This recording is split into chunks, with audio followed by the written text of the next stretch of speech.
So maybe you're sitting there and say, all right, Jake, now I know who to start and sit, but I got a few guys that I could probably throw into the lineup. Which ones would you choose? Got you covered. Here we go. Top 30 running backs for Week 2 fantasy football.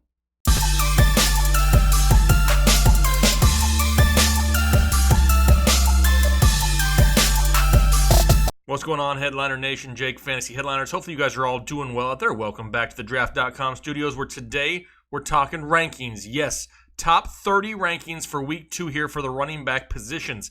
We get a lot of questions and comments saying, all right, now that we know who to start or sit, we may have multiple options. Which ones do we choose? That's what we're talking about today, the top 30 running backs, to try to help make those lineup decisions a little bit easier, not wasting a whole lot of time. We're getting right into the rankings right now. All right, and before we get a lot of questions, yes, these are half-point PPR rankings, and no, they don't include anybody that played on Thursday night. It's over. The game is over. It's been played. We're looking at the weekend and who we got left to make some big decisions. So here we go with the rankings. Number 1 running back going into the weekend is going to be Alvin Kamara, New Orleans Saints, going up against the Los Angeles Rams out in L.A. And Alvin Kamara, we didn't really know going into the season how much of a workload was Latavius Murray going to get. Well, he didn't get quite Mark Ingram role territory, and Alvin Kamara touched the ball 20 times in that high-powered Saints offense. Not only involved in the running game, but the passing game, as well as possible goal line work. Alvin Kamara going to be number 1 here going into the weekend. Number 2 is going to be Zeke Elliott, Dallas Cowboys, going up against the Washington Redskins.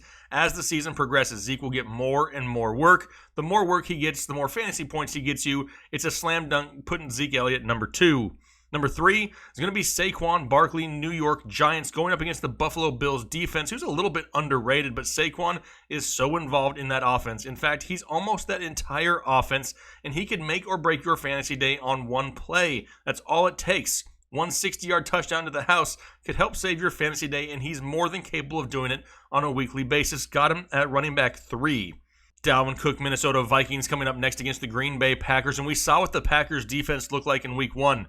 They're pretty good, but Dalvin Cook is so involved in the passing game, especially in a half PPR format. He can really help save your day just by catching the ball out of the backfield. He's going to be heavily involved, and they're going to make it a point here in Minnesota to continue to open up the run game. We saw that last week. Kirk Cousins only threw the ball, 10 times?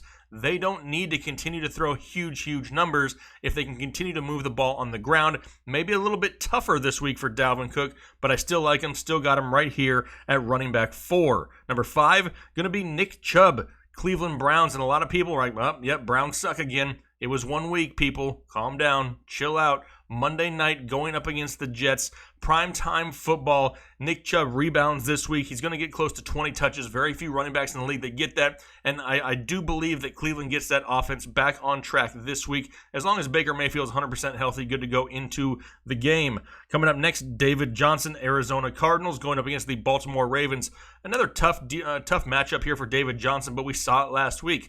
What was really missing from David Johnson, in 2018 was maybe his involvement in the passing game. He was getting, 12 to 15, 12, 16, 17, 18 touches a game, but he wasn't involved in the passing game last year. He was, and he will continue to be in this Arizona offense. He's a great check down option and a great goal line back. Nobody really there to take touches away from him. Right now, David Johnson, running back 6. Number 7 is going to be Derrick Henry, Tennessee Titans, going up against the Indianapolis Colts. The Colts defense that was just shredded on the ground by Austin Ekeler now gets Derrick Henry. Now, Derrick Henry's numbers were slightly inflated last week due to a 75-yard touchdown reception. That is not normal. However, that's the type of upside that Derrick Henry can have on a weekly basis. We know he's going to get close to 20 touches. Not a whole lot of people there to challenge him for carries out of the backfield either. Derrick Henry in a great matchup against an Indianapolis Colts defense who can't stop the run, at least through 1 week, is still a great play right now. Got him at running back 7. Number 8 is going to be Mark Ingram, Baltimore Ravens, going up against the Arizona Cardinals. Now, we've been talking about Mark Ingram on this channel for a very, very long time. We love him in this Baltimore run offense. A lot of people thought that Lamar Jackson would come out and take away a lot of the carries, that he would run the ball a lot. Well, we didn't see a whole lot of that in Week 1 against Miami, and I don't think we see it again here Week 2 against the Arizona Cardinals. This Cardinals defense, at least in the secondary, is very depleted, and they could really rely on the run game once again in Baltimore if they can hop out to an early lead. Mark Ingram is going to touch the ball close to 15 to 20 times a game, going to get those goal line carries, and has that big play potential in an offense that is built around the running game. Love Mark Ingram. Got him at number 8. Number 9 is going to be Todd Gurley. Now, a lot of people don't really know what to do with Todd Gurley. However, Remember, he didn't play in the preseason. They're kind of taking it slow with Todd Gurley. Yes, Malcolm Brown came out, had a couple touchdowns, and everybody rushed to the waiver wire to grab him. However, Gurley, as long as he stays healthy and feels good going into the game, will continue to get a little bit more and more work each week. He was just shy of 100 yards rushing last week. Don't count him out. Is he going to be the Gurley of 2018? No. However, as a low-end RB1, always has that upside, especially in a game that can be very offensive-oriented against the New Orleans Saints here this week. Number 10 is going to be Austin Ekeler, Los Angeles Chargers. Great matchup. Going to Detroit to face the Lions, who just gave up a great game to David Johnson last week. But why is Austin Ekeler so high? There's reasons. Hunter Henry, he's hurt. He won't be playing. Mike Williams still not practicing. They're going to be looking for playmakers in this offense. Insert Austin Ekeler, who just missed 150 yards and had 3 touchdowns last week. Can he put up those same numbers? It's possible, not banking on those numbers. However, the upside, the potential, especially in a PPR format, is going to be there. He's going to be one of their main weapons to move the ball down the field. Austin Ekeler, I love him this week. Got him at running back 10.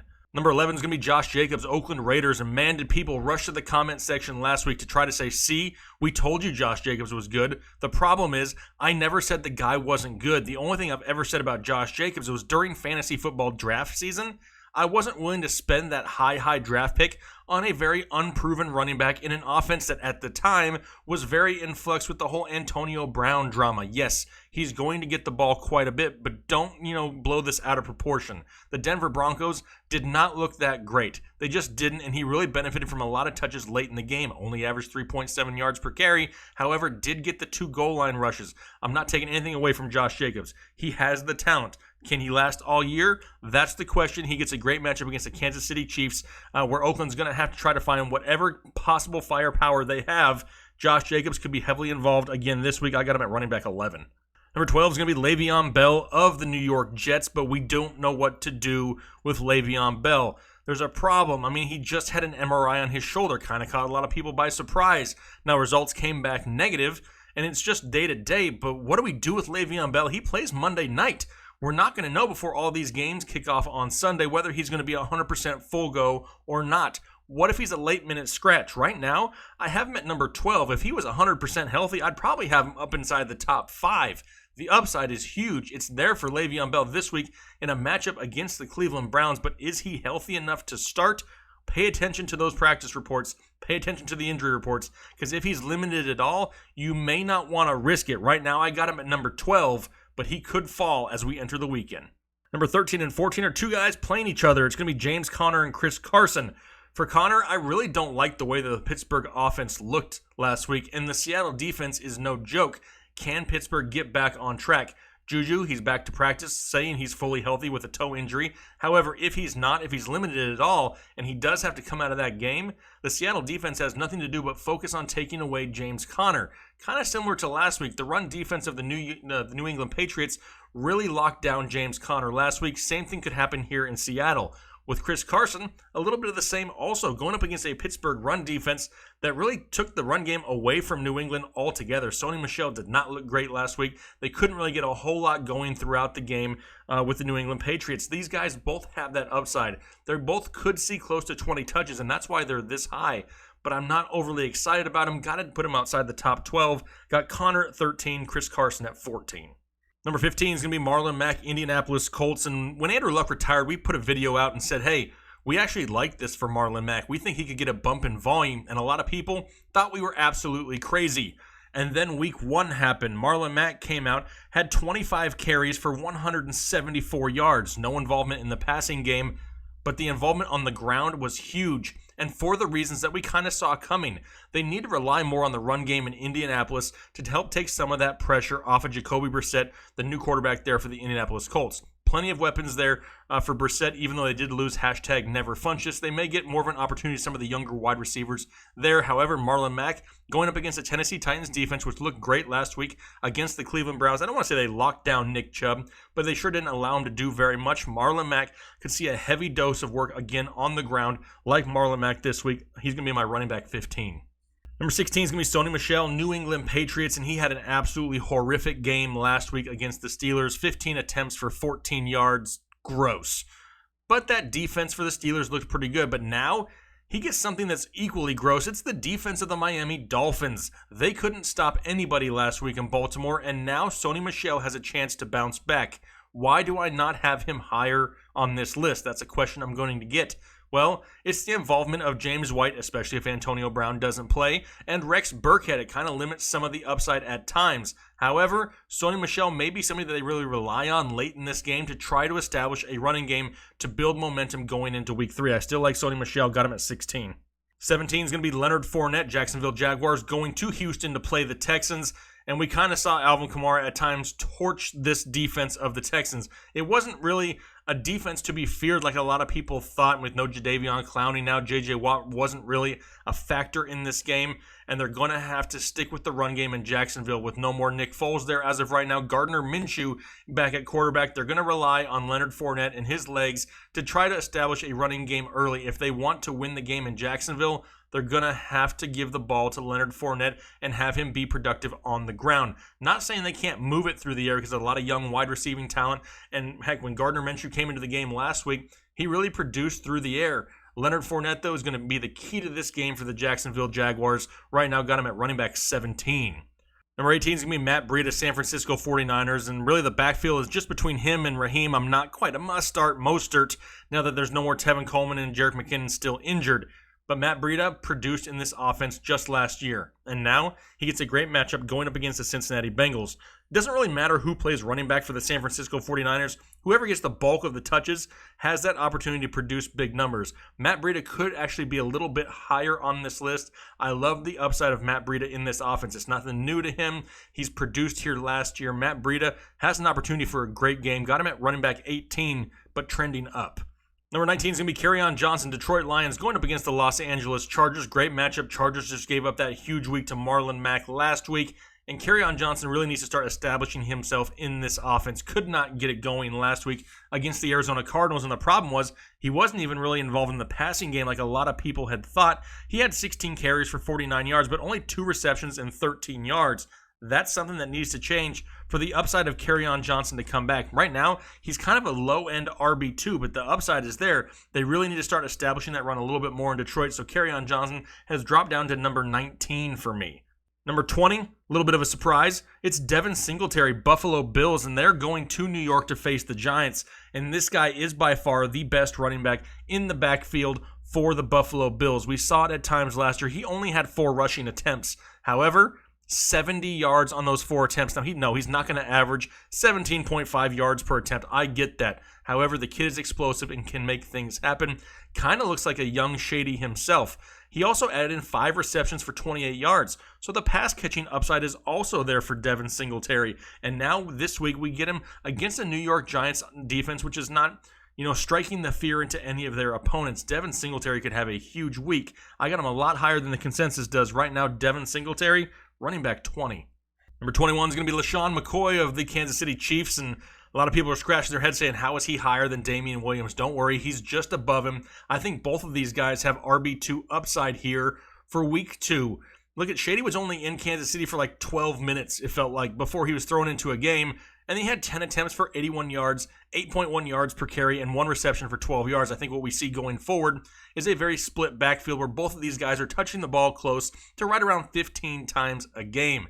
Damian Williams more in that pass-catching role, which is fine, however, because they are going to be missing Tarik Hill. That could really help out Damian Williams, but both of these guys have huge upside in an offense full of offensive weapons, even without Tarik Hill. I think they rely a little bit more on the run game because of that absence of Tarik Hill, and both of these guys have that opportunity to produce. Number 22 is going to be Duke Johnson, Houston Texans. A lot of people still haven't hopped on this bandwagon yet, but last week was not a horrible game for his first game in Houston. 9 carries, 57 yards. That's 6.3 yards per carry, added in 4 receptions for 33 yards, a total of 90 yards. Now, it is more of a difficult matchup this week. They do get the Jacksonville Jaguars, but it's at home. And the Jaguars defense looked vulnerable on the ground last week at times against the Kansas City Chiefs, partially because Miles Jack decided to go all Mike Tyson's punch out there at the beginning of the game. But Duke Johnson, especially in these PPR formats, has upside. Right now, got him at number 22. Number 23 is going to be Damian Williams, Kansas City Chiefs. Kind of already talked about him. I think he has that RB2 upside here this week, sharing that backfield with Shady McCoy. So 24 is going to be Adrian Peterson, who is now once again the starter with the Washington Redskins with Darius Geis going down. Now he's going up against the Dallas Cowboys defense, who, yes, they were torched last week on the ground, but that was against Saquon Barkley. Okay, I don't think that we're going to see the Adrian Peterson from 10 years ago in this game. He may have that goal line touchdown upside. That's why I don't have him a little bit higher. Have him right there at the back half of the RB2 category. Listen, he was healthy last week and he was listed as inactive. He was beat out by Darius Geis, and I do think that Chris Thompson is more involved in this game throughout all 4 quarters. So I'm going to limit the upside a little bit of Adrian Peterson. However, we don't want to forget about him. He is a low-end RB2 this week. Number 25 is going to be James White of the New England Patriots. Now, in my start sits, I said I didn't really like James White a whole lot this week because there's that potential that Antonio Brown takes away enough of the targets that kind of limits the upside of that James White role where we see him get, between 6 and 10 targets a week. Well, now we don't know if Antonio Brown's even going to play with all the news and stuff that he's dealing with. So James White all of a sudden creeping back up. He's right there, running back 25. 26 is going to be Tarik Cohen, Chicago Bears. In my opinion, the one Bears running back that I'll start, as a flex play at least this week. I'm kind of worried about David Montgomery. We were not overly high on him coming into the season. It's maybe too much of a split here the first few weeks of the season with Montgomery and Mike Davis, and maybe Tarik Cohen is the safest option. He's not going to get a whole lot of carries in this backfield by any means, but if you're in a half-point PPR or a full-point PPR league, Tarik Cohen has that flex play upside. Now he gets the Denver Broncos. Just gave up a decent game to Josh Jacobs. Got Tarik Cohen right now at running back 26. 27 is going to be Gio Bernard. Now, we haven't talked Joe Mixon yet because we don't even know if he's going to play. As of right now, it's possible that he doesn't. It's really up in the air. If Mixon sits, Gio will move up this list, by a few spots. But until he's ruled out, we really don't know what to do here. So he's down here towards the bottom of the list, hoping that Joe Mixon sits. Because if he plays, it really limits the upside of both of these guys. Number 28 is going to be Chris Thompson, Washington Redskins. Talked about him with Adrian Peterson in last week, 7 receptions for 68 yards. Not going to get a whole lot of carries, but his involvement in the passing game is enough to make him a solid flex play this week. Not an absolutely horrible matchup that he has there this week going up against the Dallas Cowboys, who were just torched by Saquon Barkley last week. Now, Chris Thompson is not a must-start by any means. However, in PPR formats, I don't hate it. All right, last 2 names on the list are 2 names that pain me to say, but we got to include them here. It's Aaron Jones and Devontae Freeman. Really, really struggled week 1. Aaron Jones had the Bears defense. Now he gets the Minnesota defense, which locked down the Atlanta Falcons run game last week. Aaron Jones is going to be okay in this offense. If he can stay healthy, which I know is a very cliche thing to say, Aaron Jones has high RB2 upside. This may not be the week that it gets going, but he is somebody who's still serviceable, maybe as a flex play. Hopefully you have some more options on your bench. Maybe one of those weeks where you don't put the running back in your flex spot. Maybe you have a stud wide receiver that you can use instead. Devontae Freeman, it wasn't just so much Devontae Freeman, who, yes, he did look horrible in week 1. However, the whole offense of the Atlanta Falcons looked horrible. He had 8 carries for 19 yards, did add in 3 receptions for 12 yards, but it was nothing that was, enjoyable to watch by any means. Now, Devontae Freeman gets the Philadelphia Eagles, a defense that surrendered 88 receiving yards last week to the running backs of the Washington Redskins. So maybe they can get Devontae Freeman going through the air, have him right now at running back 30 with chances to move up this list as the season progresses. All right, those are my top 30 running backs here for Week 2 fantasy football. Maybe you agree with some, maybe you don't agree with some. That's cool. I'm not here telling you what to do. I'm kind of giving you a perspective to look at your teams here to help make these decisions a little bit easier. If you have questions, comments, concerns, whatever it is, put it down below in the comments section. We'll do our best to get around to you. We try to answer as many questions and comments as we possibly can on a weekly basis. We greatly appreciate the support. The channel is absolutely exploding right now. Over 60,000 subscribers. Never would have imagined that going into week 2 of the season, but really enjoy what this community is turning into. It's a group of people who just love fantasy football, love talking fantasy football with each other, and that's what it's all about. A great place to come and just find other people with similar interests. So great. Thank you very much. Grateful for all of that. Hopefully you guys have a great rest of your week. Good luck this week in your week 2 matchups, and we'll talk to you later.